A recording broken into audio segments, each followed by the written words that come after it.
그날 설날이었어요. 저는 시댁 부엌에서 전을 부치고 있었습니다. 새벽부터 준비한 차례상 음식들이 거의 마무리되고 있었죠.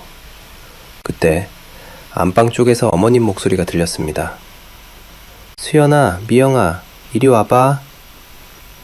큰형님과 작은형님이 안방으로 들어가는 소리가 났어요.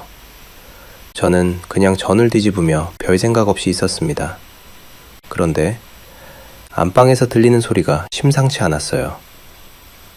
어머, 어머님, 이게 뭐예요? 어머니, 이거 진짜 송금이에요? 대박! 궁금해서 복도 쪽으로 살짝 다가갔습니다.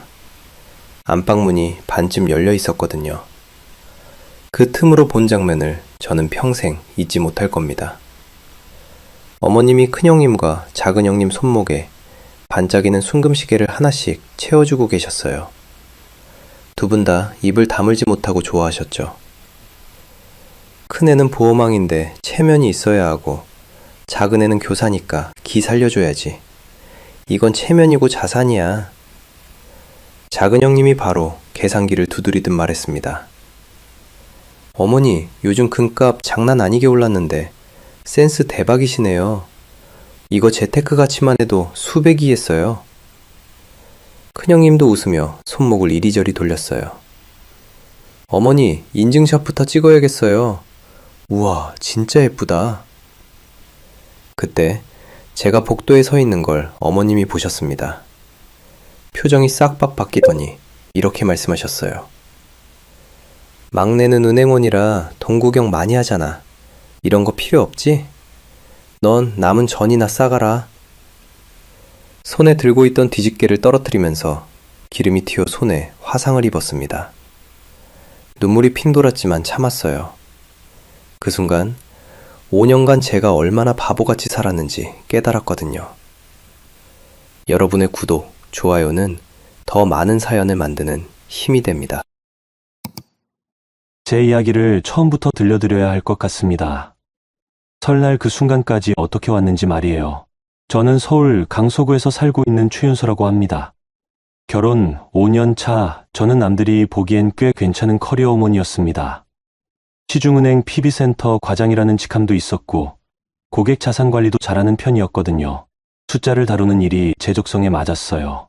엑셀 시트 위에서 모든 게 명확해지는 그 느낌 좋아했습니다. 그런데 제 인생의 엑셀 시트는 언제부턴가 완전히 다른 방향으로 채워지고 있었어요. 설 명절 석 달 전쯤이었을 겁니다. 새벽 5시 알람이 울리기 전에 눈이 떠졌습니다. 요즘 계속 그랬어요. 잠을 설치는 게 습관이 되어버렸죠. 침대 옆 서랍에서 노트북을 꺼냈습니다. 그리고 늘 하던 작업을 시작했어요. 시댁 송금 내역 2020에 2024X 파일명부터 서글펐습니다. 5년간의 기록이 모두 여기 있었거든요.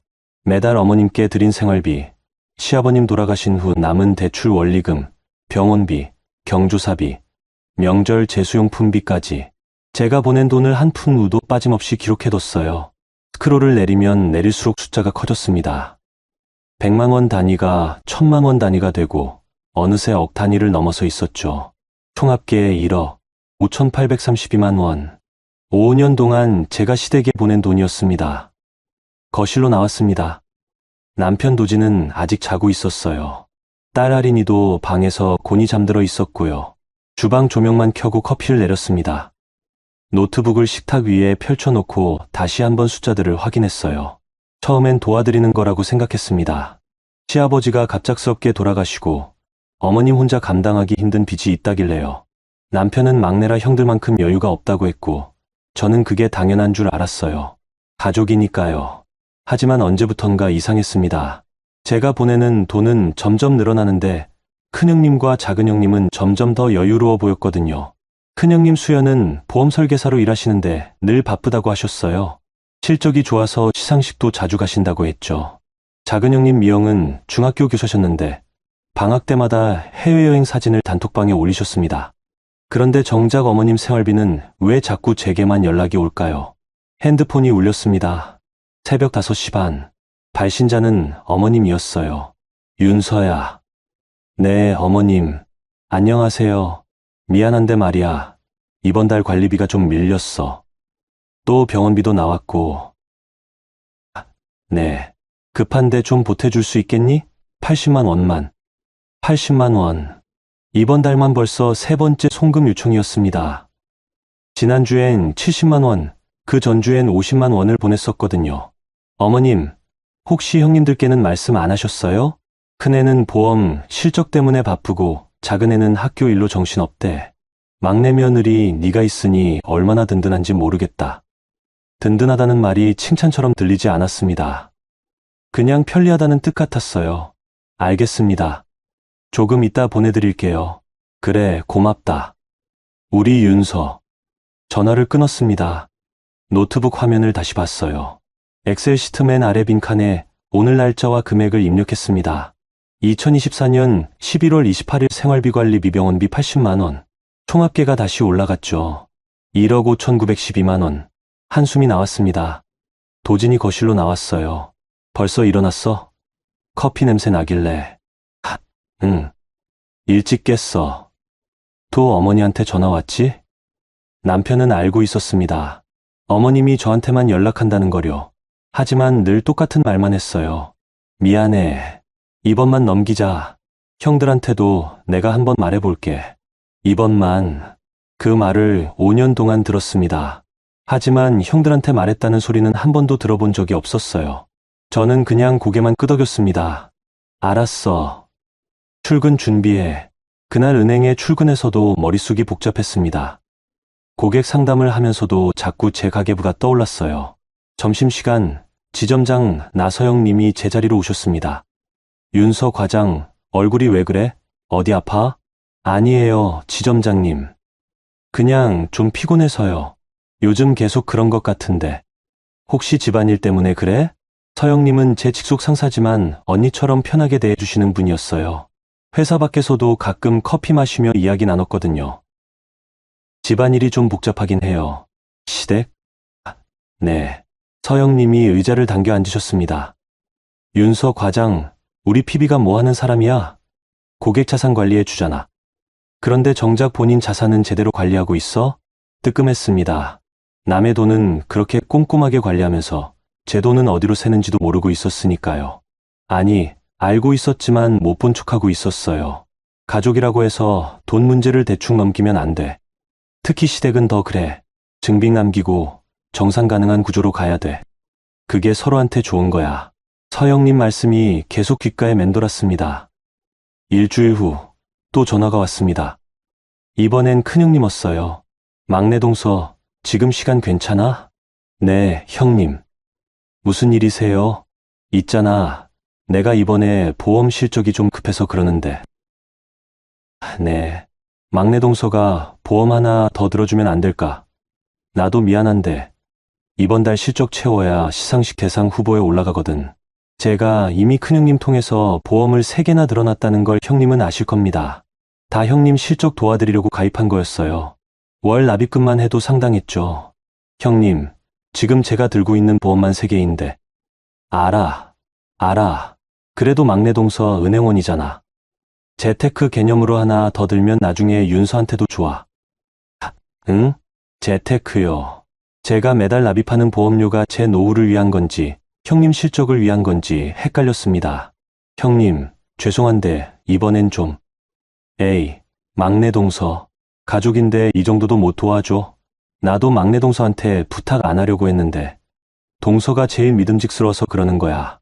믿음직스럽다는 말. 그 말이 왜 이렇게 무겁게 느껴졌을까요? 결국 또 승낙했습니다. 형님은 고맙다는 인사도 없이 그럼 서류 보낼게 라고만 하셨어요. 전화를 끊고 나니 속이 쓰렸습니다. 그날 밤 할인이가 제 방으로 왔어요. 엄마, 오늘도 할머니한테 돈 보냈어? 할인아, 그건 어떻게 알았어? 엄마 핸드폰 알림 소리 났잖아. 은행 송금 완료 이러는 거. 요즘 맨날 그 소리 나. 11살짜리 딸아이가 다 알고 있었습니다. 엄마가 할머니한테 계속 돈을 보낸다는 거려. 엄마, 우리는 언제 여행 가? 민서는 방학 때 제주도 간대. 할인아, 미안해. 엄마가 다음에 꼭 데려갈게. 엄마가 맨날 다음에라고 해. 근데 다음에가 언제야? 할 말이 없었습니다. 딸한테 해주고 싶은 것도 많았어요. 하지만 제 월급은 늘 시댁으로 먼저 흘러갔고 남는 건 항상 빠듯했습니다. 할인이가 방으로 돌아간 후 저는 다시 노트북을 켰습니다. 엑셀 파일을 열고 한참을 들여다봤어요.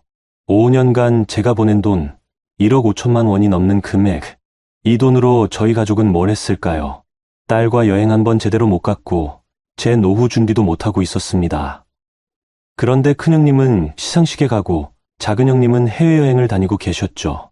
뭔가 잘못됐다는 생각이 들었습니다. 하지만 그게 뭔지 명확하게 짚어낼 수가 없었어요. 그냥 막연하게 불안하고 억울했습니다. 핸드폰을 봤습니다. 가족 단톡방에 새 메시지가 와 있었어요. 작은형님이 올린 사진이었습니다. 프라하 야경 예쁘다 라는 멘트와 함께요. 큰형님이 바로 댓글을 달았습니다. 동서, 부럽다. 나도 시상식 끝나면 여행 가야지. 어머님도 답장을 다셨어요. 우리 작은애 잘 쉬고 와라. 막내는 요즘 어때? 제 이름이 나왔습니다. 저도 뭔가 답을 해야 할 것 같았어요. 저는 잘 지내요, 어머님. 그렇게 보내고 나서 핸드폰을 내려놨습니다. 잘 지낸다고 했지만 전혀 잘 지내지 못하고 있었거든요. 그저 무너지지 않기 위해 버티고 있을 뿐이었습니다. 새벽까지 잠이 오지 않았습니다. 엑셀 파일 속 숫자들이 자꾸 머릿속을 맴돌았어요. 1억 5천만 원. 그 돈이면 딸 대학 등록금을 마련할 수 있었을 텐데. 제 노후 자금을 시작할 수 있었을 텐데. 하지만 저는 그 돈을 가족을 위해 썼습니다. 아니, 가족을 위한 거라고 믿으며 썼죠. 그런데 왜 이렇게 허전할까요? 왜 이렇게 외로울까요? 조용히 한숨을 쉬었습니다. 옆에서 자고 있는 남편을 봤어요.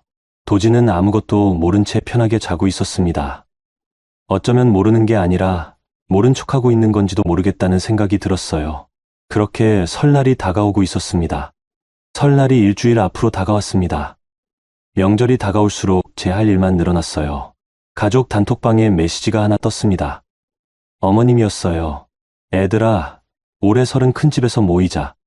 차례는 윤서가 준비해줘. 고생 좀 해라.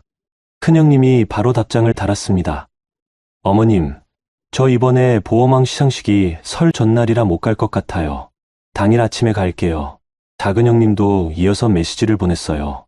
저희는 방학이라 애들 데리고 여행 갔다가 설날 오전에 도착할 거예요. 어머니, 윤서가 있으니 든든하시죠? 저만 답장을 안 했습니다. 할 말이 없었거든요. 어차피 제가 뭐라고 해도 똑같을 테니까요. 남편 도진이 옆에서 핸드폰을 보더니 말했습니다. 형들은 원래 바빠. 윤서야, 미안한데 올해도 네가 좀 해줄 수 있지. 바빠요. 늘 듣는 말이었습니다. 큰형님은 바쁘고 작은형님도 바쁘고 그럼 저는요? 저도 직장인인데 저도 바쁜데 왜 제 바쁨은 아무도 신경 쓰지 않을까요? 알았어. 짧게 대답하고 핸드폰을 내려놨습니다. 그날부터 명절 준비가 시작됐어요. 퇴근 후 마트에 갔습니다. 제 수용품을 사야 했거든요. 카트를 끌고 식품 코너를 돌았어요. 고기, 생선, 나물, 과일, 전 부칠 재료까지. 하나하나 담다 보니 카트가 금방 가득 찼습니다. 계산대에서 카드를 긁었어요. 영수증을 받아봤습니다. 48만 2천 원. 50만 원 가까이 나왔네요.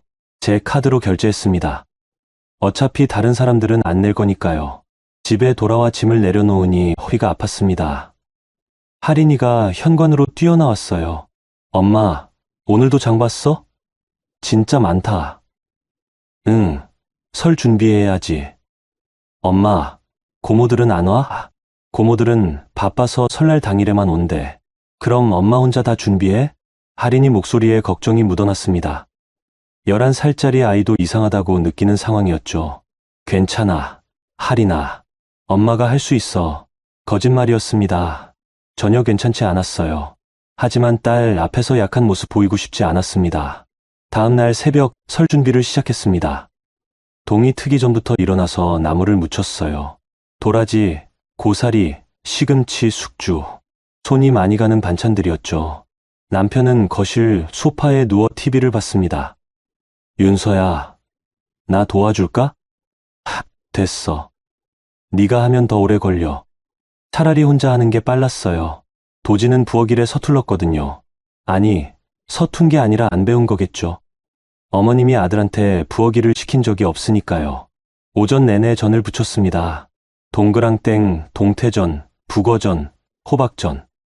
기름 냄새가 온 집 안에 가득 찼어요. 환풍기를 틀어도 소용없었습니다. 점심도 제대로 못 먹고 계속 일했습니다. 오후엔 잡채를 만들고 갈비찜을 끓였어요. 저녁 무렵엔 손목이 아프기 시작했습니다. 핸드폰이 울렸습니다. 어머님이었어요. 윤서야, 준비 잘 되고 있니? 네, 어머님. 거의 다 됐어요. 과일은 샀지. 사과, 배, 대추 다 있어야 해. 네, 다 샀습니다. 그리고 북어포도 빠뜨리지 말고. 우리 집은 원래 북어포를 꼭 올리거든. 네, 알겠습니다. 고생 많다. 우리 막내 며느리. 그래도 네가 있으니까 든든해. 또 그 말이었습니다. 든든하다고요. 저는 전혀 든든하지 않았는데 말이에요. 전화를 끊고 부엌으로 돌아왔습니다. 싱크대에 설거지할 그릇이 산더미처럼 쌓여 있었어요. 한숨이 절로 나왔습니다. 가족 단톡방에 새 메시지가 떴습니다. 작은 형님이 올린 사진이었어요. 유럽 어느 카페에서 찍은 듯한 사진이었습니다. 파리에서 마시는 커피, 라는 멘트와 함께요. 큰형님도 사진을 올렸습니다. 시상식장 사진이었어요. 드디어 내일이다. 보험왕 도전. 두 분 다 여유로워 보였습니다. 명절 준비 따윈 신경도 안 쓰는 모습이었죠. 저는 아무 댓글도 달지 않았습니다. 그냥 핸드폰을 치우고 다시 설거지를 시작했어요. 밤늦게까지 일했습니다. 마지막 그릇을 씻고 행주로 닦을 때쯤엔 시계가 11시를 넘기고 있었어요. 온몸이 욱신거렸습니다. 거실로 나왔습니다. 도지는 소파에서 잠들어 있었어요. 할인이도 방에서 자고 있었고요. 저만 깨어 있었습니다. 소파에 앉아 천장을 봤습니다. 왜 이렇게 사는 걸까요? 가족을 위한다는 이유로 제 삶은 점점 작아지고 있었어요. 핸드폰을 켰습니다. 단톡방을 다시 확인했어요. 큰형님과 작은형님의 사진들이 계속 올라오고 있었습니다. 여행 사진, 시상식 준비 사진, 맛있는 음식 사진. 그 밑에 어머님이 쓴 댓글이 보였어요. 큰애도 잘하고 작은애도 잘하네. 막내는 뭐하니? 제 심장이 철렁 내려앉았습니다. 뭐하냐고요? 저는 지금 어머님 차례상 준비하느라 밤을 새우고 있는데요. 아무 대답도 하지 않았습니다. 대답할 기력도 없었어요. 다음 날도 똑같았습니다. 새벽부터 일어나 또 준비했어요. 명절 전날이었거든요. 마트에서 산 재료들을 다시 확인했습니다.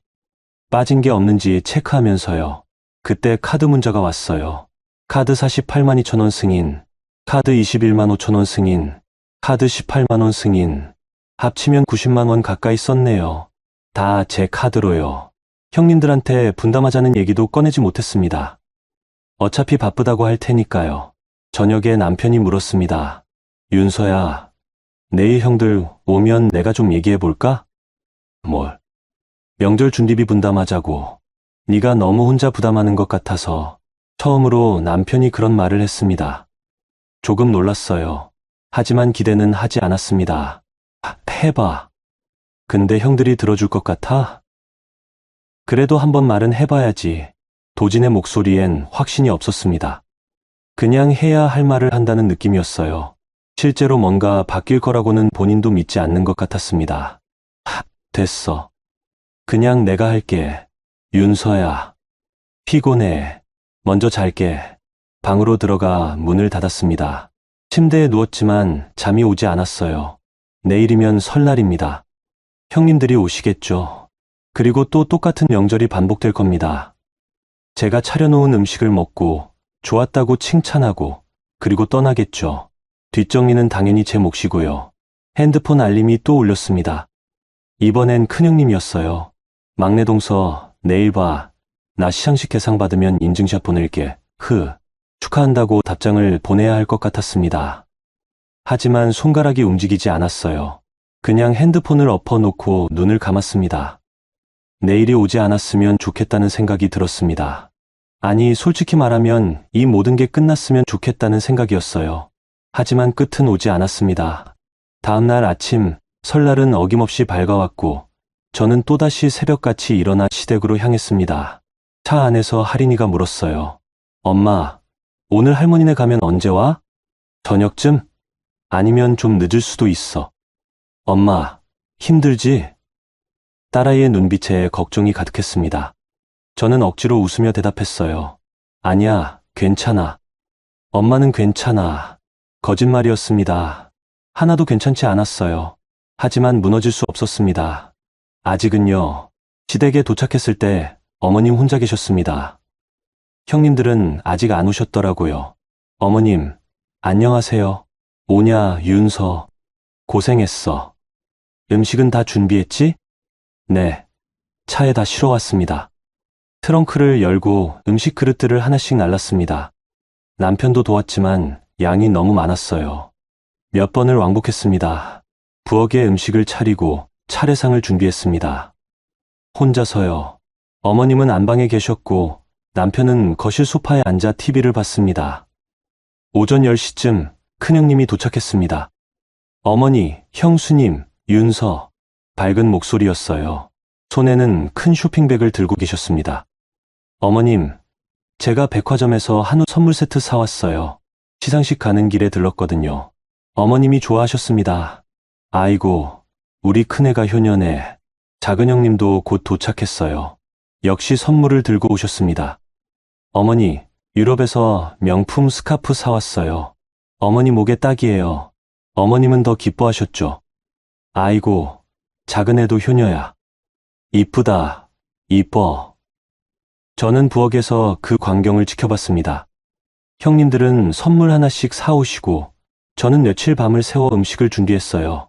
그런데 어머님은 형님들한테만 효녀라고 하셨습니다. 입술을 깨물었습니다. 울면 안 되니까요. 차례를 지냈습니다. 저는 계속 부엌과 거실을 왔다 갔다 하며 음식을 날랐어요. 형님들은 상 앞에 앉아서 절만 하셨습니다. 지사가 끝난 후 설거지를 시작했습니다. 역시 혼자였어요. 큰형님은 나 시상식 가야 돼서 라며 먼저 나가셨고 작은 형님은 애들이 기다린다며 거실에서 쉬고 계셨습니다. 설거지를 하다 말고 물을 마시러 거실로 나왔습니다. 그때였어요. 어머님이 안방으로 두 형님만 부르시는 소리가 들렸습니다. 수연아, 미영아, 이리 와봐. 저는 물을 마시다 말고 가만히 서 있었습니다. 안방 문이 반쯤 열려 있었거든요. 그리고 그 순간 제 인생이 바뀔 장면을 목격하게 됐습니다. 안방 문틈으로 보이는 장면을 저는 평생 잊지 못할 겁니다. 어머님이 서랍에서 뭔가를 꺼내셨어요. 빨간 천으로 감싼 작은 상자 2개였습니다. 상자를 열자 안에서 금빛이 반짝였어요. 어머님, 이게 뭐예요? 큰형님 목소리였습니다. 놀란 목소리였죠. 순금시계야. 너희 둘 줄 거니까 받아. 어머님이 직접 큰형님과 작은형님 손목에 시계를 하나씩 채워주셨습니다. 두 분 다 입을 다물지 못하고 손목을 이리저리 돌리며 시계를 감상했어요. 어머니, 이거 진짜 순금이에요? 대박. 작은형님이 흥분한 목소리로 말했습니다. 그럼. 금 시세 보고 샀어. 큰애는 보험왕인데 체면이 있어야 하고 작은애는 교사니까 기 살려줘야지. 이건 체면이고 자산이야. 어머님 말씀에 두 형님이 웃으며 고개를 끄덕였습니다. 작은 형님이 바로 계산기를 두드리듯 말했어요. 어머니, 요즘 금값 장난 아니게 올랐는데 센스 대박이시네요. 이거 재테크 가치만 해도 수백이겠어요. 맞아, 동서. 나도 금 투자 생각하고 있었는데 어머니가 먼저 챙겨주셨네. 큰형님도 맞장구를 쳤습니다. 형님, 인증샷부터 찍어야겠어요. 우와, 진짜 예쁘다. 두 분이 손목을 모아 셀카를 찍기 시작했어요. 플래시가 번쩍였습니다. 저는 거실에 서서 그 광경을 멍하니 지켜봤습니다. 손에 들고 있던 컵이 미세하게 떨렸어요. 그때 어머님이 제 쪽을 보셨습니다. 눈이 마주쳤죠. 어머님 표정이 순간 굳어졌습니다. 윤서야, 왜 거기 서 있어? 제가 대답하기도 전에 어머님이 말을 이었습니다. 막내는 은행원이라 돈 구경 많이 하잖아. 이런 거 필요 없지. 넌 남은 전이나 싸가라. 심장이 멎는 것 같았습니다. 큰형님과 작은형님이 안방에서 나왔어요. 손목에 순금시계를 자랑하듯 흔들며요. 막내 동서, 어머니가 우리한테 순금시계 주셨어. 진짜 예쁘지? 큰형님이 웃으며 손목을 제 앞에 내밀었습니다. 네, 예쁘네요. 겨우 그 말만 했습니다. 다른 말은 나오지 않았어요. 막내 동서도 나중에 받을 거 있을 거야. 그치, 어머니? 작은 형님이 어머님을 향해 물었습니다. 하지만 어머님은 대답 대신 부엌 쪽을 가리키셨어요. 윤서야, 전 다 붙였어. 설거지는? 아직 하고 있습니다. 그럼 빨리 마저 해. 손님들 올 시간 됐어. 저는 고개를 숙이고 부엌으로 돌아왔습니다. 싱크대 앞에 섰지만 손이 떨려서 그릇을 제대로 잡을 수가 없었어요. 5년이었습니다. 5년 동안 제가 보낸 돈이 1억 5천만 원이 넘었어요. 어머님 생활비, 병원비, 관리비, 대출 이자까지. 제 월급에서 상당 부분이 시댁으로 갔습니다. 그 돈으로 어머님은 순금시계를 사셨어요. 그런데 그걸 큰형님과 작은형님한테만 주셨습니다. 막내는 은행원이라 돈 구경 많이 하잖아. 그 말이 계속 귓가에 맴돌았습니다. 돈 구경을 많이 해서 순금시계가 필요 없다고요? 아니면 제가 보낸 돈은 당연한 거고 형님들한테는 특별한 선물을 줘야 한다는 뜻인가요? 눈물이 핑 돌았습니다. 하지만 참았어요. 여기서 무너지면 안 되니까요. 그릇을 씻으면서 생각했습니다. 제가 뭘 잘못한 걸까요? 효도를 안 해서?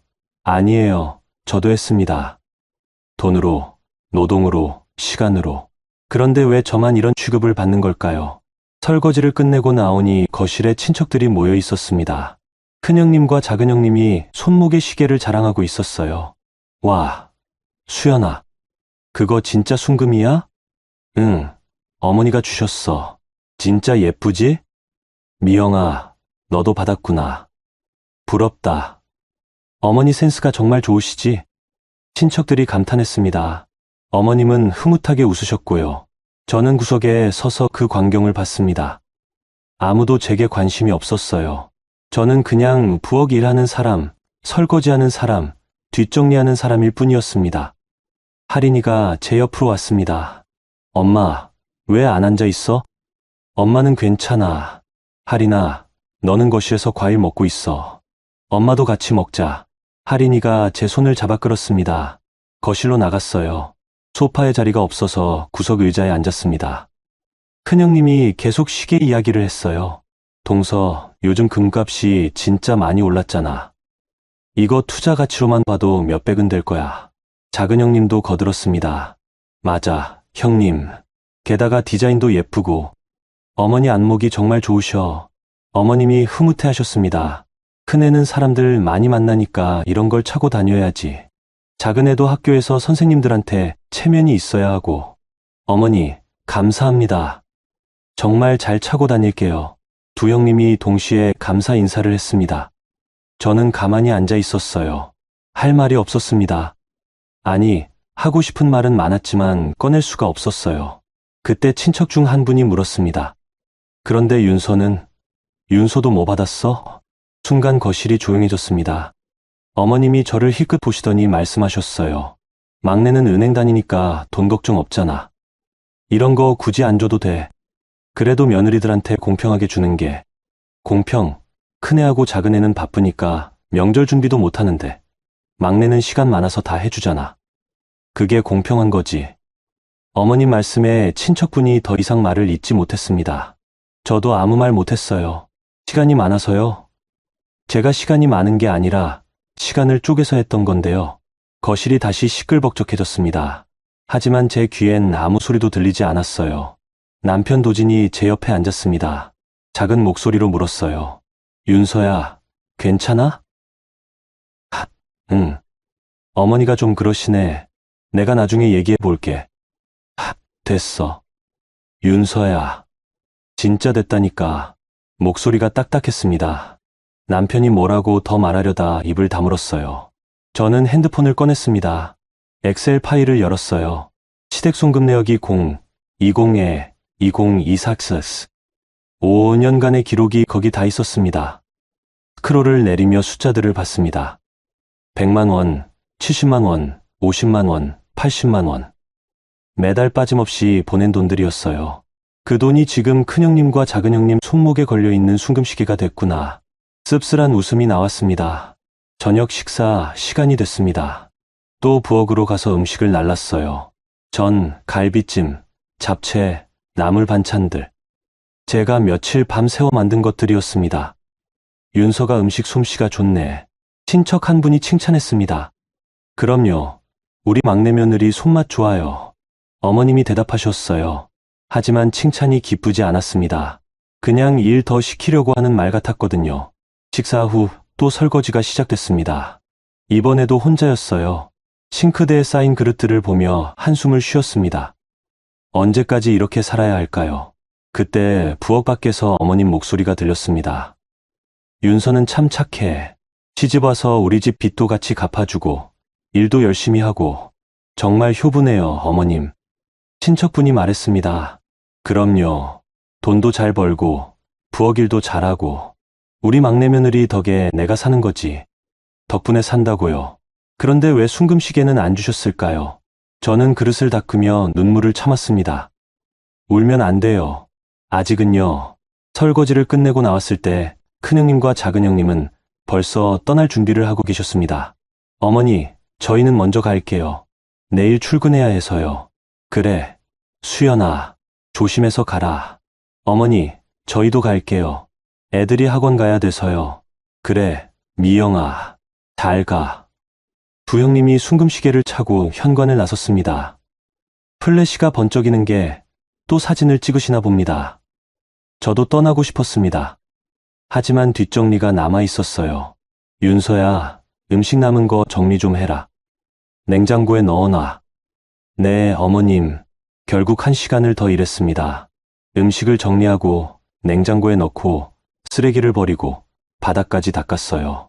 모든 게 끝났을 때는 밤 9시가 넘어 있었습니다. 어머님, 저희도 이제 갈게요. 그래, 고생했어. 윤서 덕분에 설 잘 쉬었다. 어머님은 현관까지 나오지도 않으셨습니다. 안방에서 그냥 목소리만 들려왔어요. 차에 탔습니다. 남편이 시동을 걸었고 할인이는 뒷좌석에서 잠들어 있었습니다. 윤서야, 오늘 정말 고생 많았어. 남편이 미안하다는 듯 말했습니다. 응. 짧게 대답했어요. 더 말하고 싶지 않았습니다. 집으로 가는 길 창밖을 봤습니다. 어두운 밤거리가 스쳐 지나갔어요. 오늘 본 순금시계가 자꾸 떠올랐습니다. 큰형님과 작은형님 손목에서 반짝이던 그 금빛이요. 제 돈으로 산 시계였습니다. 제가 5년 동안 보낸 1억 5천만 원 중 일부가 저 시계가 됐어요. 그런데 그 시계는 제 손목이 아니라 형님들 손목에 있었습니다. 그 순간 뭔가가 딸깍하고 끊어지는 소리가 들렸습니다. 제 마음속 어딘가에서요. 더 이상 참을 수 없었습니다. 참아서도 안 됐어요. 집에 도착해서 할인이를 재우고 방으로 들어왔습니다. 노트북을 켰어요. 시댁 송금 내역이 020에 2024X 파일을 열고 숫자들을 다시 확인했습니다. 1억 5,832만 원. 이제 알았습니다. 이건 가족이 아니라 착취였어요. 제 헌신은 헌신이 아니라 당연한 의무 취급을 받았습니다. 더 이상 이렇게 살 수 없었습니다. 마우스를 움켜쥐었습니다. 손이 떨렸지만 이번엔 분노 때문이었어요. 이제 정산할 시간입니다. 시댁에서 돌아온 그날 밤 잠을 이룰 수 없었습니다. 침대에 누워 천장을 보며 계속 생각했어요. 오늘 본 장면들이 파노라마처럼 지나갔습니다. 순금시계를 받고 좋아하던 형님들, 당연하다는 듯 말하던 어머님, 그리고 침묵하던 남편. 새벽 3시쯤 됐을 겁니다. 더 이상 누워있을 수가 없어서 일어났어요. 거실로 나와 소파에 앉았습니다. 핸드폰을 켰습니다. 가족 단톡방에 메시지가 와 있었어요. 큰형님이 올린 사진이었습니다. 순금시계를 찬 손목 사진이었죠. 어머니 감사합니다. 잘 차고 다닐게요 라는 멘트와 함께요. 작은형님도 비슷한 사진을 올렸습니다. 역시 어머니 센스 최고. 금값 올랐는데 딱이네요. 어머님이 댓글을 다셨어요. 큰애 작은애 잘 어울린다. 막내는 뭐하니? 또 저를 부르셨네요. 뭐라고 답해야 할까요? 저는 설거지하느라 바빴습니다라고 해야 하나요? 답장을 보내지 않았습니다. 그냥 핸드폰을 내려놓고 눈을 감았어요. 그때 남편 도진이 거실로 나왔습니다. 윤서야, 왜 안 자? 잠이 안 와. 오늘 일 때문에 그래? 도진이 제 옆에 앉았습니다. 저는 고개를 돌려 남편을 봤어요. 당신은 어떻게 생각해? 뭘? 오늘 어머니가 형님들한테만 순금시계 준 거. 당신은 그게 괜찮아? 도진이 잠시 말을 못했습니다. 뭐라고 대답해야 할지 모르는 표정이었어요. 그게 어머니 입장에서는 큰애들 체면 세워주려고 그러신 거잖아. 체면. 응. 수연 형수님은 보험 일 하시니까 사람들 많이 만나시고 미영 형수님은 학교 선생님이시잖아. 어머니가 그런 거 신경 쓰시는 거지. 남편의 변명이었습니다. 하지만 제겐 변명으로밖에 들리지 않았어요. 그럼 나도 은행원인데, 나도 사람들 많이 만나는데, 왜 나는 체면이 필요 없는 사람 취급을 받아야 해? 윤서야, 그게 그런 뜻이 아니라. 그럼 무슨 뜻이야? 막내는 돈 구경 많이 해서 필요 없다는 게 무슨 뜻이야? 내가 그동안 어머니한테 보낸 돈이 얼마인지 알아? 제 목소리가 떨렸습니다. 감정이 북받쳐 올랐거든요. 알아. 나도 알아. 미안해. 근데 뭐, 형들은 원래 바쁘잖아. 우리가 좀 도와드리는 게 당연한 거 아니야? 당연하다는 말. 그 말이 제 심장을 찔렀습니다. 당연해? 5년 동안 1억 5천만 원 넘게 보낸 게 당연한 거야?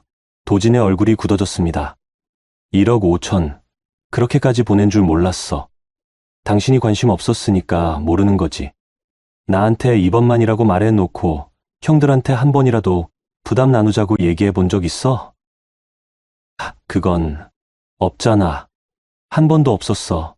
당신은 그냥 나한테만 미안하다고 하고 어머니 편들고 형들 바쁘다고 감싸고 그렇게 5년을 보냈어.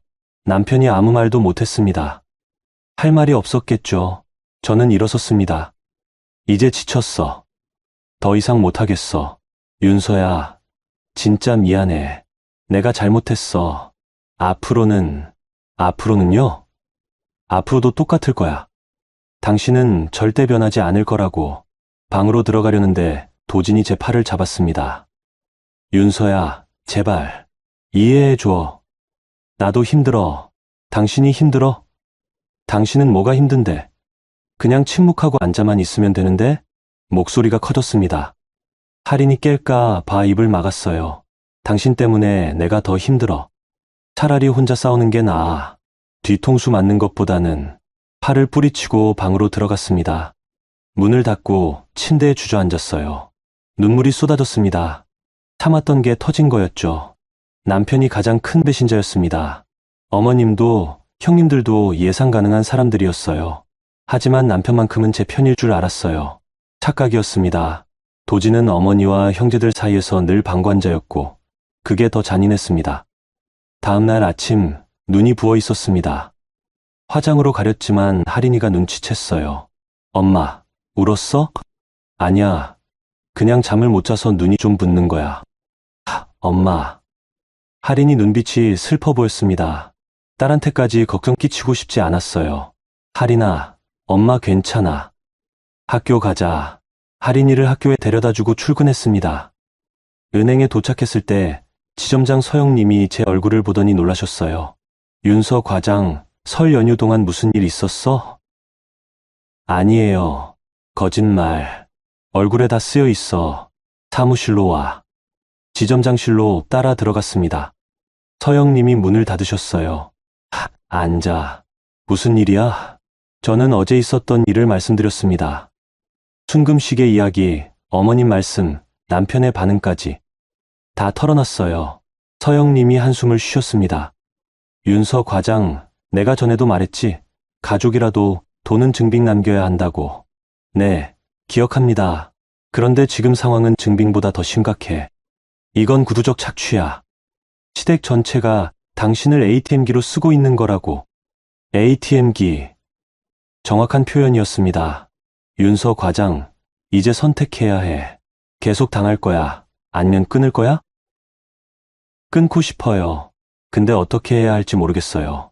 서영님이 제 어깨에 손을 얹으셨습니다. 간단해. 돈줄을 끊으면 돼. 당신이 보낸 돈 내역 정리해서 정산서 만들고 시댁한테 통보하는 거야. 그리고 앞으로는 단 한 푼도 안 보내는 거지. 그게 가능할까요? 가능하지. 당신 은행원이잖아. 숫자로 증명하면 돼. 감정 싸움하지 말고 데이터로 싸워. 서영님 말씀이 머릿속에 박혔습니다. 숫자로 증명하기, 데이터로 싸우기. 그리고 윤서 과장, 혹시 시댁 관련해서 당신 명의로 얽힌 거 있어? 있어요. 큰형님 통해서 보험 3개 들어놨어요. 그것부터 정리해. 해약할 수 있으면 바로 해약하고, 안 되면 납입 중단해. 당신 돈이 형님 실적 올려주는데 쓰이게 두지 마. 그날 점심시간, 저는 보험 약관을 다 확인했습니다. 해약 가능한 상품이었어요. 위약금이 좀 나오지만 상관없었습니다. 오후 퇴근 전 서영님이 다시 부르셨어요. 윤서 과장, 이거 봐. 노트북 화면을 보여주셨습니다. 엑셀 템플릿이었어요. 가족 간 금전거래 정산서라는 제목이 붙어 있었습니다. 이렇게 정리하면 돼. 날짜, 항목, 금액, 합계. 깔끔하게 정리해서 보내는 거야. 감정적으로 쓰지 말고 업무 보고서처럼 만들어. 감사합니다, 지점장님. 고마워할 거 없어. 당신 인생이야. 당신이 지켜야지. 집에 돌아와서 노트북을 켰습니다. 5년간의 송금 내역을 다시 정리하기 시작했어요. 날짜별로, 항목별로, 금액별로 하나하나 기록했습니다. 2020년 03월 15일 시어머니 생활비 80만 원, 2020년 03월 28일 병원비 45만 원, 2020년 04월 10일 대출 이자 120만 원. 리스트가 계속 늘어났습니다. 스크롤을 내려도 끝이 보이지 않았어요. 밤 12시가 넘어서야 정리가 끝났습니다. 총 합계 1억 5,832만 원, 1억 5,832만 원. 5년간 제가 시댁에 보낸 정확한 금액이었습니다. 파일을 저장했습니다. 시댁 부양정 산소 최종. 쓱스. 이제 보낼 일만 남았습니다. 하지만 아직 한 가지 더 할 일이 있었어요. 보험 해약이었죠. 다음날 점심시간, 보험사 고객센터에 전화를 걸었습니다. 고객님, 해약 사유가 어떻게 되시나요? 개인 사정입니다. 바로 처리해 주세요. 알겠습니다. 3건 모두 해약 진행하시는 거죠? 네, 전부요. 전화를 끊었습니다. 손이 떨렸지만 후회는 없었어요. 오후에 큰형님한테서 전화가 왔습니다. 막내 동서, 무슨 일이야? 보험 해약했다고 연락 왔는데 목소리에 당황한 기색이 역력했습니다. 네, 형님. 해약했어요. 왜? 갑자기 왜? 개인 사정이요. 막내 동서, 이거 내 실적이랑 연결된 건데. 지금 해약하면 나한테 환수금 청구 들어온단 말이야. 환수금. 실적 취소. 그게 중요한 거였나 봅니다. 제 재테크나 보장은 중요하지 않고요. 죄송해요, 형님. 제 사정이 급해서요. 사정이 급하면 미리 말을 하든가. 아니면 한두 달만 기다려줘. 시상식 끝나고 하면 안 돼. 시상식이 더 중요한 거였죠. 안 돼요. 이미 처리됐어요. 막내 동서 가족인데 이럴 거야? 이건 너무한 거 아니야? 가족이라고요. 가족이면 순금시계도 공평하게 줘야 하는 거 아닌가요? 형님, 저도 가족이니까 이렇게라도 제 목 챙기는 거예요. 실례하겠습니다. 전화를 끊어버렸습니다. 핸드폰이 계속 울렸습니다. 큰형님, 작은형님, 어머님, 남편. 다 무시했어요. 퇴근 후 집에 왔을 때 남편이 현관에서 기다리고 있었습니다. 윤서야, 대체 무슨 짓이야? 형수님 보험 해약하고 어머니 자동이체도 끊었다며? 자동이체요? 아, 제가 오늘 은행에서 시어머니 명의로 설정된 자동이체도 전부 해지했었죠. 응, 끊었어. 왜? 왜 갑자기 이래? 갑자기요? 5년을 참았는데 갑자기라고요? 갑자기가 아니야. 5년 동안 쌓인 거야. 윤서야, 이건 너무 심한 거 아니야? 어머니가 얼마나 당황하셨는지 알아? 어머님이 당황하셨다고요. 제가 5년 동안 당황하고 상처받은 건 중요하지 않고요. 나도 당황했어. 어제 순금시계 볼 때 도진이 할 말을 잃었습니다. 윤서야, 당신은 계속 어머니 편만 들 거지. 그럴 줄 알았어.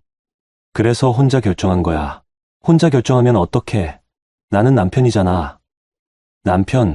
남편이면 내 편을 들어줘야지. 근데 당신은 한 번도 내 편이었던 적이 없어. 방으로 들어가려는데 도진이 소쳤습니다. 윤서야, 가족이 뭔데 이래? 이러면 우리 가족 다 무너진다고. 멈춰섰습니다. 돌아보며 말했어요. 이미 무너졌어. 당신이 모르고 있었을 뿐이지. 방문을 닫았습니다. 할인이가 방 안에서 울고 있었습니다. 엄마, 아빠.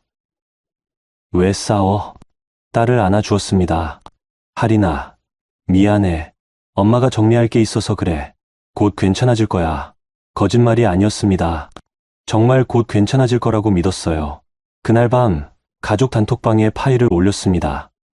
시댁 부양정 산소 최종. 스악스. 그리고 메시지를 썼습니다. 어머님, 형님들, 5년간 제가 보낸 금액을 정리했습니다. 총 1억 5,800만 원입니다. 이제부터는 각자 몫을 각자 책임져 주세요. 전송 버튼을 눌렀습니다. 단톡방이 순식간에 얼어붙었습니다. 그리고 지옥이 시작됐습니다. 정산서를 보낸 다음 날 아침 핸드폰이 미친 듯이 울렸습니다. 어머님, 큰형님, 작은형님, 남편. 5시부터 시작된 전화 공세였어요. 다 무시했습니다. 출근 준비를 하면서요. 할인이가 식탁에 앉아 걱정스러운 얼굴로 저를 봤어요. 엄마, 핸드폰 계속 울려. 괜찮아. 할인아. 엄마가 처리할게. 아침을 먹이고 학교에 데려다 줬습니다. 할인이를 내려주면서 꼭 안아줬어요. 할인아, 엄마 믿지?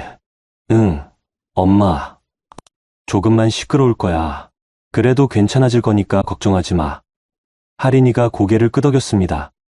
제 딸은 참 똑똑했어요. 11살밖에 안 됐지만 상황을 다 이해하고 있었습니다. 은행에 출근했을 때 지점장 서영님이 웃으며 물으셨어요. 보냈어? 네, 어젯밤에요. 반응은? 핸드폰이 폭발할 것 같아요. 당연하지. 지금까지 공짜로 쓰던 ATM기가 갑자기 멈췄으니까. 서영님이 커피를 건네주셨습니다. 윤서 과장, 오늘부터 며칠은 전쟁터야. 버틸 수 있어? 해야죠. 잘 생각했어. 가족이라는 이름으로 착취당하는 건 이제 그만해야 돼. 점심시간이 되자 남편한테서 문자가 왔습니다. 윤서야, 제발 전화 좀 받아. 어머니가 지금 난리 났어. 관리비도 못 내신대. 병원비도 밀렸고. 관리비요? 병원비요? 제가 그동안 혼자 다 냈던 그거 말하는 건가요? 답장을 보냈습니다. 형님들한테 부탁하세요. 저는 이제 안 합니다. 곧바로 전화가 왔습니다. 이번엔 받았어요. 윤서야, 대체 왜 이러는 거야? 도진 목소리에 짜증이 묻어났습니다. 왜 이러냐고요? 당신이 정말 모르는 거예요? 어머니 자동이체 끊고 형수님 보험까지 해약하고. 이게 정상이야? 정상이요. 제 돈 제가 관리하는 게 정상이죠. 가족인데 또 가족이라는 말이 나왔습니다. 가족이면요, 순금시계도 공평하게 줘야 하는 거 아니에요? 가족이면요, 명절 준비도 같이 해야 하는 거 아니에요? 그건 당신 어머니는 저를 가족으로 안 봤어요. 그냥 편리한 지갑이었죠. 그러니까 저도 이제 지갑 닫는 겁니다. 윤서야, 제발. 전화를 끊어버렸습니다. 오후 2시쯤 큰형님한테서 메시지가 왔어요. 막내 동서, 보험 해약 건은 진짜 너무한 것 같아. 나한테 환수금 400만 원 청구 들어왔어. 시상식도 취소됐고. 이거 어떻게 책임질 거야? 책임이요? 제가요? 답장을 보냈습니다. 형님, 그 보험은 제 돈으로 제가 가입한 거예요. 해약도 제 권리고요. 환수금은 형님 실적 관리 문제 아닌가요? 가족끼리 이렇게까지 할 거야? 내가 그동안 막내 동서한테 잘해줬는데. 잘해줬다고요? 언제요? 형님이 저한테 잘해주신 기억이 없는데요. 보험 가입 압박하시고, 명절엔 빠지시고, 순금시계는 혼자 받으시고. 그게 잘해주신 거예요? 더 이상 답장이 오지 않았습니다. 저녁 무렵 작은 형님한테서도 연락이 왔어요. 막내 동서, 어머니가 나한테 생활비 달라고 하시는데 나도 형편이 빠듯해. 공무원 월급이 뻔하잖아. 막내 동서가 좀 도와줘. 빵 터질 뻔했습니다. 유럽 여행 다녀오신 분이 형편이 빠듯하다고요? 형님, 저도 형편이 빠듯해요. 5년 동안 1억 5천만 원 보냈더니 여유가 없네요. 형님이 도와주세요. 막내 동서, 진짜 이럴 거야? 가족이잖아. 또 가족이라는 단어가 나왔습니다. 편할 때만 가족이네요. 가족이면 부양 의무도 공평하게 나눠야죠. 정산서 보셨죠? 1억 5,800만 원을 형님들과 3등분하면 각자 5천만 원씩이에요. 제가 이미 다 냈으니까 이제 형님들 차례예요. 답장이 없었습니다. 집에 돌아왔을 때 남편이 소파에 앉아 있었어요. 얼굴이 심각했습니다. 윤서야, 앉아봐. 무슨 일인데? 어머니가 이번 달 관리비를 못 내셨대. 그리고 병원비도 밀려서 진료를 못 받으신다고 하셔. 저는 가방을 내려놓고 남편을 봤습니다. 그래서요? 그래서 우리가 좀 도와드려야 하는 거 아니야? 형들한테 부탁하세요. 형들도 다 사정이 있잖아. 사정이요. 늘 듣던 말이었죠. 나도 사정 있어요. 5년 동안 1억 5천만 원 보낸 사정이요.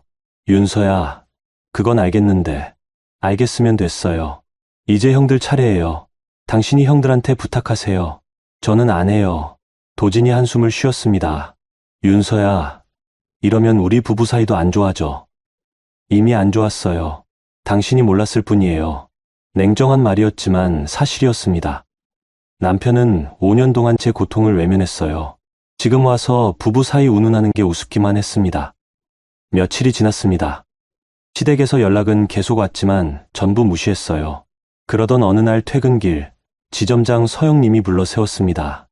윤서 과장, 잠깐만. 네, 지점장님. 요즘 어때? 버티고 있어? 그럭저럭요. 서영님이 제 어깨를 두드렸어요. 힘들지? 근데 잘하고 있어. 지금 버티는 게 중요해. 지점장님, 제가 너무 이기적인 걸까요? 이기적, 왜? 가족을 저렇게 내버려 두는 게. 서영님이 제 말을 끊었습니다. 윤서 과장, 내버려 둔 게 아니야. 내려놓은 거지.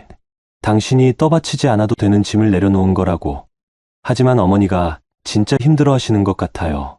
그럼 다른 자식들이 도와드리면 되잖아. 왜 항상 당신만 해야 돼? 큰 며느리도 있고 작은 며느리도 있는데? 맞는 말이었습니다. 하지만 마음 한편이 계속 불안했어요. 가족이라는 게 이렇게 계산적으로 접근해도 되는 건가 싶어서요. 윤서 과장, 가게도 경제야. 경제에는 공정한 분배가 필요해. 한 사람만 계속 손해보는 구조는 지속 가능하지 않아. 당신이 무너지면 가족 전체가 무너지는 거라고. 서영님 말씀이 제 마음을 조금 가볍게 만들었습니다. 일주일 후 예상치 못한 전화가 왔습니다. 낯선 번호였어요. 여보세요? 윤서 씨 맞으세요? 저는 관리사무소인데요. 박정숙님 관리비가 석 달째 밀려 있습니다. 연대보증인으로 등록된 번호로 연락드렸는데. 연대보증인이요? 저요? 죄송한데 제가 언제 연대보증인으로 등록됐죠? 한 3년 전쯤요. 확인해보니 윤서 씨 명의로 되어 있네요. 3년 전. 그때 어머님이 관리사무소 서류 좀 써달라고 하셨던 게 기억났습니다. 그게 연대보증인 동의서였나 봅니다. 관리비 체납액이 180만 원입니다. 이번 주 안에 입금 안 되시면 법적 조치 들어갑니다. 전화를 끊고 멍하니 앉아 있었습니다. 연대보증인까지 제 명의로 해놓으셨다니. 그럼 제가 안 내면 제 신용에 문제가 생기는 거잖아요. 화가 났습니다. 정말 끝까지 저를 이용하려고 하셨구나 싶었어요. 하지만 이번엔 다르게 대처하기로 했습니다. 변호사 사무실에 상담 예약을 잡았어요. 퇴근 후 방문했습니다. 연대보증인 책임 범위와 해지 방법을 알고 싶습니다. 변호사가 설명해 줬어요. 연대보증인은 쉽게 빠질 수 없지만 채무자가 다른 보증인을 세우면 가능하다고요. 시어머니께 통보하세요. 다른 보증인 세우지 않으면 법적으로 대응하겠다고요. 변호사 조언대로 내용 증명을 보냈습니다. 박정숙 귀하. 본인은 귀하의 관리비 연대보증인에서 즉시 해임을 요구합니다. 한 달 내로 다른 보증인을 세우지 않을 경우 법적 조치를 취하겠습니다. 최윤서. 내용 증명을 보낸 후 어머님한테서 전화가 왔습니다. 윤서야, 이게 무슨 짓이야? 목소리에 분노가 가득했습니다. 어머님, 연대보증인을 제 동의 없이 제 명의로 해놓으신 거 아세요? 그게 뭐가 문제야? 가족인데. 또 가족이라는 말이 나왔습니다. 가족이라고 사기치는 건 범죄예요, 어머님. 제가 법적으로 대응할 수도 있어요. 뭐? 네가 지금 나한테 법 운운하는 거야? 네. 5년 동안 보낸 1억 5천만 원도 증빙 다 있어요.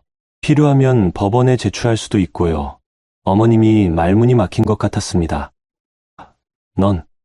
넌 정말. 어머님, 큰아들이랑 작은아들한테 부탁하세요. 저는 이제 안 합니다. 전화를 끊었습니다. 손이 떨렸지만 후회하지 않았어요. 그날 밤, 할인이가 물었습니다. 엄마, 이제 우리 돈은 우리만 써? 딸의 질문에 눈물이 핑 돌았습니다. 응, 할인아. 이제 엄마가 할인이 대학 등록금 모을 거야. 우리 여행도 가고. 진짜.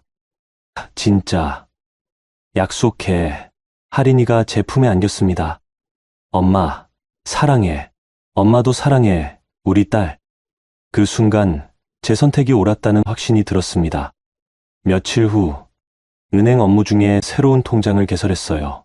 최할인 교육자금 명의로요. 첫 입금액은 200만 원이었습니다.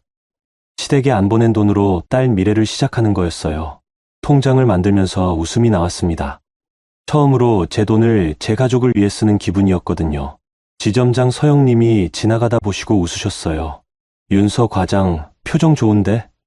뭐 좋은 일 있어? 네, 딸 교육자금 통장 만들었어요. 잘했어. 이제 진짜 시작이네. 네, 진짜 시작이었습니다. 복수는 소리 지르며 하는 게 아니었어요. 조용히 차갑게 숫자로 하는 거였습니다. 그리고 저는 숫자를 다루는 사람이었죠. 이제 판은 완전히 제 쪽으로 넘어왔습니다. 한 달이 지났습니다. 시댁에서 연락은 계속 왔지만 전부 무시했어요. 대신 제 통장은 점점 두둑해지고 있었습니다. 시댁에 안 보낸 돈이 제 계좌에 쌓였거든요.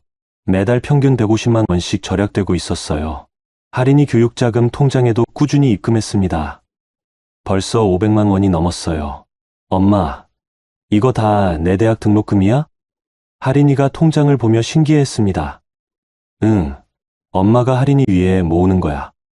엄마 최고. 딸의 웃는 얼굴을 보니 마음이 따뜻해졌어요. 2월 초 어느 날 아침 출근하려는데 남편이 말했습니다. 윤서야, 오늘 퇴근하고 시간 좀 내줄 수 있어? 왜? 어머니 만나자고 하시는데. 어머님을요? 싫어요. 만날 거 없어요. 제발, 한 번만. 어머니가 직접 사과하고 싶대. 사과요? 어머님이요? 믿기지 않았지만 궁금하기도 했습니다. 어떤 식으로 나오실지요? 알았어요. 근데 공개 장소에서 만날 거예요. 시댁 가기 싫어요. 응, 카페에서 만나자고 할게. 퇴근 후 약속 장소로 갔습니다. 집 근처 카페였어요. 어머님이 이미 와 계셨습니다. 남편도 함께 있었고요. 어머님, 인사를 했지만 목소리에 온기는 없었습니다. 윤서야, 앉아라. 어머님 얼굴이 많이 수척해 보였어요. 한 달 사이에 많이 늙으신 것 같았습니다. 어머님, 무슨 말씀하시려고 하셨어요? 윤서야, 어머니가 잘못했다. 깜짝 놀랐습니다. 어머님 입에서 사과가 나올 줄은 몰랐거든요. 네가 그동안 고생 많이 했지. 어머니가 너무 당연하게 생각했어. 순금씨의 일도 어머니가 생각이 짧았어. 너한테도 줬어야 했는데. 늦은 사과였지만 일단 들어는 봤습니다. 그래서요? 그러니까 윤서야, 이제 다시 예전처럼 지내자. 어머니가 앞으로 잘할게. 예전처럼이요? 제가 1억 5천만 원 더 보내면서 살라고요? 어머님, 예전으로 못 돌아가요. 윤서야, 저는 이제 제 가족 챙기면서 살 거예요. 어머님은 큰아들이랑 작은아들한테 부탁하세요. 어머님 얼굴이 굳어졌습니다. 큰애는 보험 일 때문에 바빠. 작은애는 학교 일로 정신없고 너밖에 없어. 또 똑같은 말이었습니다. 형님들은 바쁘고 저만 시간 많다는 거죠. 어머님, 저도 바빠요. 일도 하고 딸도 키우고 제 노후도 준비해야 해요. 그래도 네가 제일 여유 있잖아. 여유요? 5년 동안 1억 5천만 원 보낸 사람한테 여유가 있다고요? 어머님, 저 여유 없어요. 그리고 설령 여유 있어도 안 도와드릴 거예요. 어머님이 목소리를 높였습니다. 카페 안 사람들이 쳐다봤어요. 어머님, 순금시계 기억하세요? 막내는 돈 구경 많이 해서 필요 없다고 하신 거요? 그건. 그 말 듣는 순간 저는 어머님한테 더 이상 아무것도 안 해드리기로 결심했어요. 어머님이 할 말을 이르셨습니다. 윤서야, 그래도 가족인데. 남편 도진이 끼어들었습니다. 가족이요? 가족이면 공평해야죠. 1억 5천만 원을 형님들과 3등분하면 각자 5천만 원씩이에요. 제가 이미 다 냈으니까 이제 형님들 차례예요. 윤서야, 그렇게 따질 거야? 네, 따질 거예요. 저도 이제 배웠거든요. 가족이라는 이름으로 착취당하지 않는 법을요. 일어섰습니다. 어머님, 저 가볼게요. 앞으로 연락하지 마세요. 윤서야. 뒤도 안 돌아보고 카페를 나왔습니다. 집으로 돌아오는 길, 핸드폰이 울렸어요. 큰형님이었습니다. 받지 않으려다가 이번엔 받아보기로 했어요. 여보세요, 형님. 막내 동서, 어머니한테 너무한 거 아니야? 나이 드신 분한테 그렇게까지 할 거야? 목소리에 비난이 가득했습니다. 형님, 그럼 형님이 도와드리세요. 나도 사정이 있다니까. 보험 해약 때문에 환수금 400만 원 물어냈어. 시상식도 날아갔고 환수금이요. 그게 어머님 생활비보다 중요한가 봅니다. 형님, 그건 형님 실적 관리 문제예요. 저랑 상관없어요. 상관없어. 네가 해약해서 내가 피해본 건데 형님이 저한테 보험 가입 압박한 건 기억 안 나세요? 제 재테크는 신경도 안 쓰시면서 형님 실적만 챙기셨잖아요. 막내 동서, 진짜 이럴 거야? 가족이잖아. 가족이면 순금시계도 공평하게 줘야죠. 왜 저만 빼고 형님들만 받으셨어요? 그건... 형님, 저도 이제 제 가족 챙기면서 살 거예요. 실례하겠습니다. 전화를 끊어버렸습니다. 다음날 출근길, 지점장 서영님이 물으셨어요. 어제 시어머니 만났다며? 어땠어? 사과하신다고 하셨어요. 근데 받아들일 수 없었어요. 당연하지. 진심 어린 사과가 아니잖아. 그냥 돈줄 다시 연결하려는 거지. 정확한 분석이었습니다. 지점장님, 제가 너무 냉정한 걸까요? 냉정? 윤서 과장, 당신은 지금 현명한 거야. 냉정과 현명을 헷갈리지 마. 서영, 님 말씀이 위로가 됐습니다. 일주일 후 작은 형님한테서 메시지가 왔어요. 막내 동서, 어머니가 진짜 힘들어 하시는데 좀 도와줄 수 없어?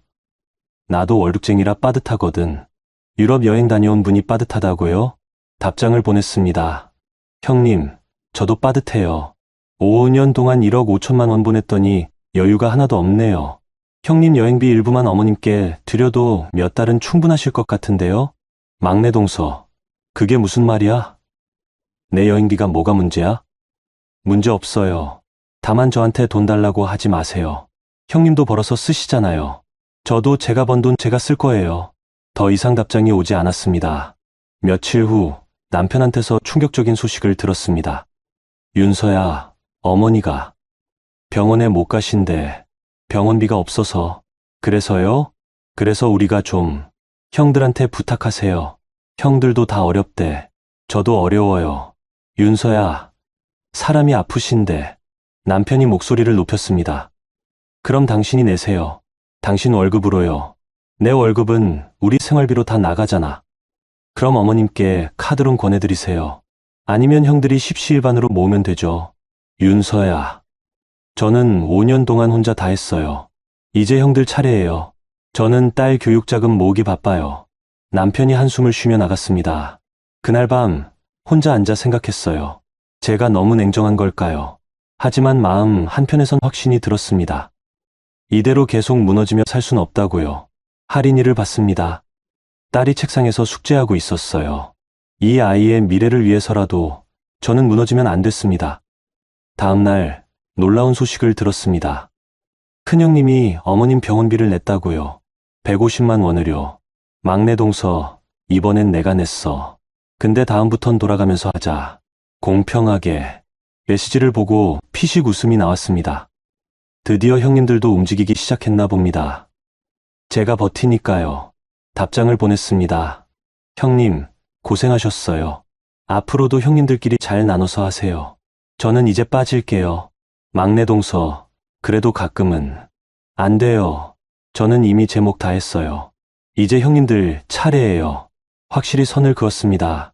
그날 저녁 은행 업무를 마치고 할인이를 데리러 갔어요. 엄마, 오늘 선생님이 칭찬해 주셨어. 우와, 무슨 칭찬? 수학 시험 100점 받았대. 할인이가 신나게 말했습니다. 우리 할인이 최고다. 엄마가 오늘 치킨 사줄게. 진짜? 와. 딸과 함께 치킨집에 들렀습니다. 예전엔 이런 사소한 행복도 누리기 힘들었어요. 시댁에 돈 보내느라 우리 모녀는 늘 빠듯하게 살았거든요. 하지만 이제 달랐습니다. 제 돈으로 제 딸과 행복한 시간을 보낼 수 있었어요. 치킨을 먹으며 할인이가 물었습니다. 엄마, 이제 할머니한테 안 가도 돼? 응, 당분간은 안 갈 거야. 좋아. 엄마랑 둘이 있는 게 더 좋아. 딸의 솔직한 말에 눈시울이 뜨거워졌습니다. 집에 돌아와 노트북을 켰어요. 가계부를 확인했습니다. 시댁에 안 보낸 돈으로 한 달 만에 300만 원이 모였더라고요. 통장 잔고를 보니 뿌듯했습니다. 처음으로 제 인생을 제가 살고 있다는 느낌이 들었거든요. 핸드폰을 봤습니다. 어머님한테서 마지막 메시지가 와 있었어요. 윤서야, 어머니가 잘못했다. 용서해다오. 용서요. 쉽게 할 수 있는 게 아니었습니다. 답장을 보냈습니다. 어머님, 용서는 시간이 필요해요. 그리고 진심 어린 변화가 있어야 해요. 말만으로는 안 돼요. 더 이상 답장은 오지 않았습니다. 창밖을 봤어요. 어느새 봄이 오고 있었습니다. 긴 겨울이 지나고 따뜻한 봄이 오듯이 제 인생에도 봄이 찾아오고 있었습니다. 혼자서 조용히 미소 지었습니다. 이제 진짜 시작입니다. 봄이 왔습니다. 계절이 바뀌듯 시댁의 풍경도 바뀌고 있었어요. 3월 중순 남편한테서 놀라운 소식을 들었습니다. 윤서야, 수연 형수님이 보험왕 시상식에서 탈락했대. 그래요? 별 감흥이 없었습니다. 제 일이 아니니까요. 해약 환수금 때문에 실적이 마이너스가 됐대.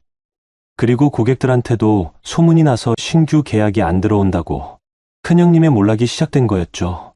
며칠 후 큰형님한테서 직접 전화가 왔습니다. 막내 동서, 목소리가 많이 죽어 있었어요. 네, 형님. 나 회사에서 경고받았어. 실적 부진으로. 그러시군요. 다 내 때문이야. 네가 보험 해약만 안 했어도. 또 시작이네요. 본인 책임은 생각 안 하시고요. 형님, 그 보험은 제 돈으로 제가 가입한 거예요. 해약도 제 권리고요. 막내 동서, 제발 다시 가입해줘. 내가 빌게. 응? 빈다고요? 순금시계 받으실 땐 당당하시더니요. 안 돼요, 형님. 저는 이제 제 재테크 제가 할 거예요. 막내 동서, 그리고 형님, 제가 형님 실적 채워드릴 의무 없어요. 형님 일은 형님이 알아서 하세요. 전화를 끊어버렸습니다. 일주일 후 더 충격적인 소식이 들려왔어요. 작은 형님이 어머님한테 생활비 분담을 거부했다는 겁니다. 공무원 월급이 뻔한데 제가 어떻게 매달 100만 원씩 드려요? 큰언니랑 막내 동서가 나눠서 하세요. 하지만 큰형님도 거절했대요. 나도 지금 실적 때문에 난리인데 무슨 여유가 있어요. 작은 동서랑 막내 동서가 하세요. 결국 서로 미루다가 아무도 안 한 거였죠. 남편 도진이 답답하다며 말했습니다. 윤서야, 형들이 저래. 우리라도 좀. 안 돼요. 그럼 어머니는 어떡하고. 형들이 알아서 하겠죠. 아니면 당신이 당신 월급에서 내든지요. 내 월급은 생활비로 다 나간다고요? 그럼 어머님한테도 마찬가지 사정을 말씀하세요. 우리도 어렵다고요. 도진이 할 말을 잃었습니다. 4월 초 관리사무소에서 다시 연락이 왔어요. 윤서 씨, 박정숙님 관리비가 5달째 밀렸습니다. 연대보증인이시니까 제가 전에 내용 증명 보냈잖아요. 연대보증인 해임 요구했다고요. 아직 다른 보증인을 안 세우셨는데요. 그럼 박정숙님께 직접 청구하세요. 저는 더 이상 책임 안 집니다. 하지만 법적으로 문제되면 변호사 통해서 대응하겠습니다. 강경하게 나갔습니다. 더 이상 물러설 수 없었어요. 관리사무소도 결국 어머님께 직접 독촉을 시작했나 봅니다. 며칠 후 남편이 황급히 전화했어요. 윤서야, 어머니가 집에서 쓰러지셨대. 심장이 철렁 내려앉았습니다. 많이 안 좋으세요? 응급실에 계신데 스트레스성 고혈압이래. 죄책감이 밀려왔습니다. 제가 너무 심하게 한 걸까요? 하지만 곧 마음을 다잡았어요. 이건 제 잘못이 아니라고요. 형님들한테 연락했어요? 했어. 근데 수연 형수님은 회사 일로 바빠서 못 온대. 미영 형수님은 학교 업무 때문에 안 된대. 역시나였습니다. 정작 중요할 때 형님들은 없네요. 그럼 당신 혼자 가세요. 저는 딸 봐야 해요. 윤서야. 당신 어머니잖아요. 당신이 가세요. 냉정하게 들렸겠지만 저는 더 이상 흔들리고 싶지 않았어요. 남편은 결국 혼자 병원에 갔습니다. 그날 밤 도진이 지친 얼굴로 돌아왔어요. 어머니 상태는 괜찮으시대. 근데 병원비가 형님들이 내세요. 형들이 다 어렵대잖아. 그럼 당신이 내세요. 당신 월급으로요. 윤서야, 제발. 전 이미 5년 동안 혼자 다 했어요. 이제 당신 차례예요. 도진이 결국 본인 돈으로 병원비를 냈다고 했습니다. 200만 원을요. 윤서야, 이번 달 생활비 좀 빠듯할 것 같아. 그럼 형님들한테 돌려받으세요. 3등분해서요. 그게 말이 되니? 왜 안 돼요? 공평하잖아요. 남편이 한숨만 쉬었습니다. 일주일 후 더욱 놀라운 일이 벌어졌어요. 작은 형님이 어머님께 화를 냈다는 겁니다. 어머니, 왜 저한테만 자꾸 돈 달라고 하세요? 큰언니도 있고 막내 동서도 있잖아요. 큰애는 보험일로 힘들고 막내는 나한테 등 돌렸잖아. 그럼 저는요? 저도 월급쟁이에요. 제 돈도 제가 쓸 거 있어요. 결국 작은 형님도 손을 뗐다고 합니다. 시댁이 무너지고 있었습니다. 그리고 그 중심에는 제가 있었어요. 떠받치던 기둥이 빠지니까 전체가 흔들리는 거였죠. 며칠 후 가장 충격적인 사실을 알게 됐습니다. 남편 도진이 결혼 초부터 어머님의 빚 일부를 몰래 갚아왔다는 거예요. 통장 거래 내역을 우연히 보게 됐는데 매달 50만 원씩 어머님께 송금한 기록이 있었습니다.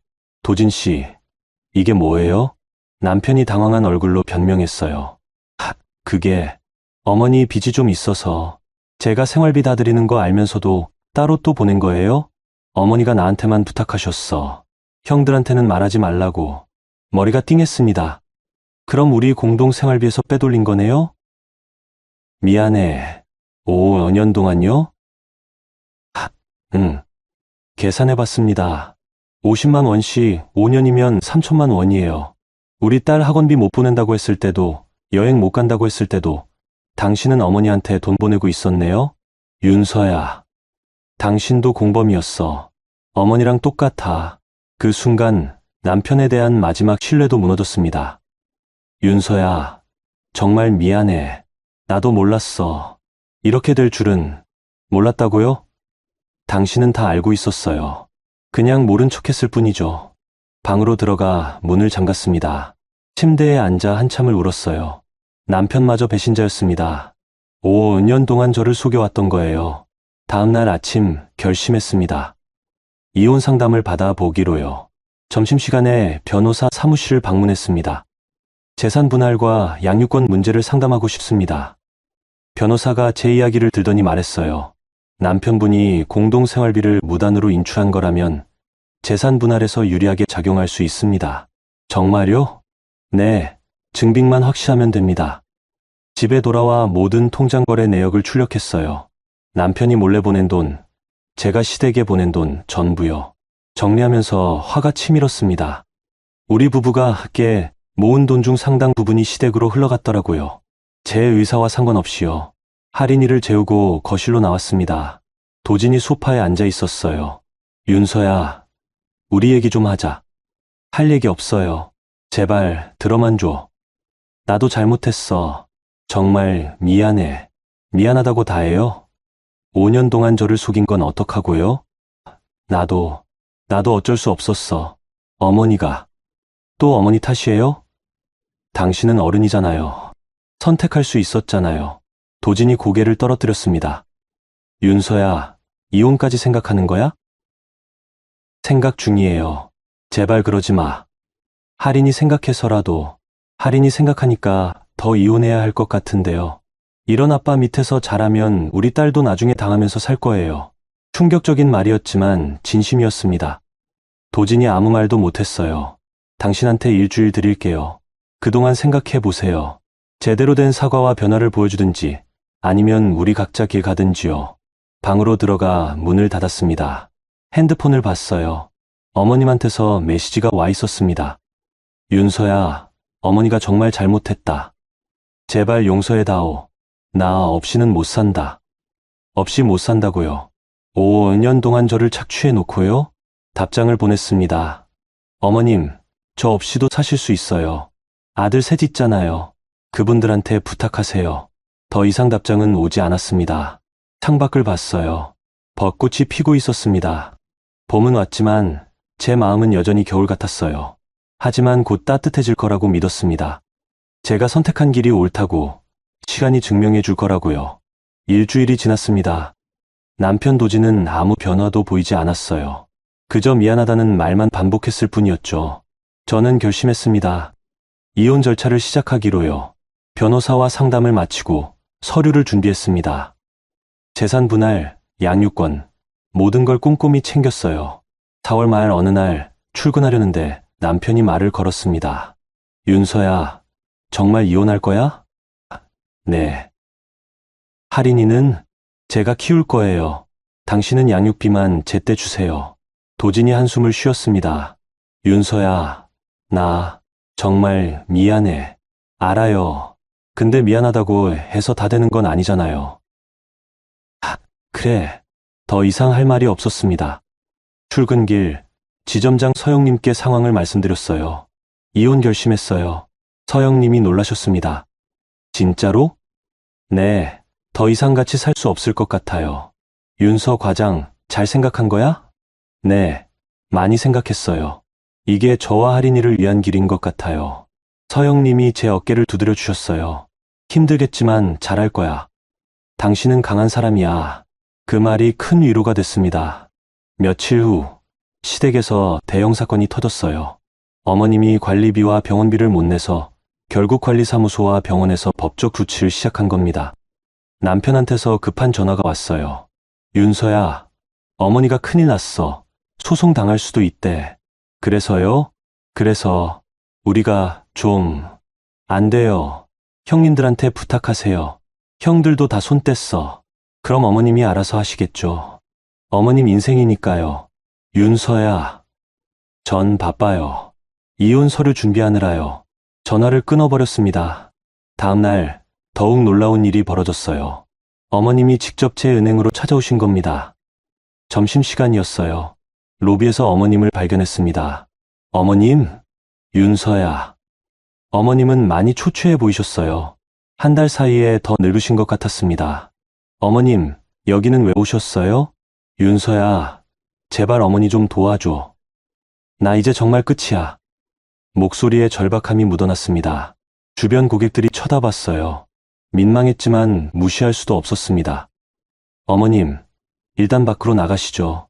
은행 밖 벤치로 모셨습니다. 어머님, 무슨 일이세요?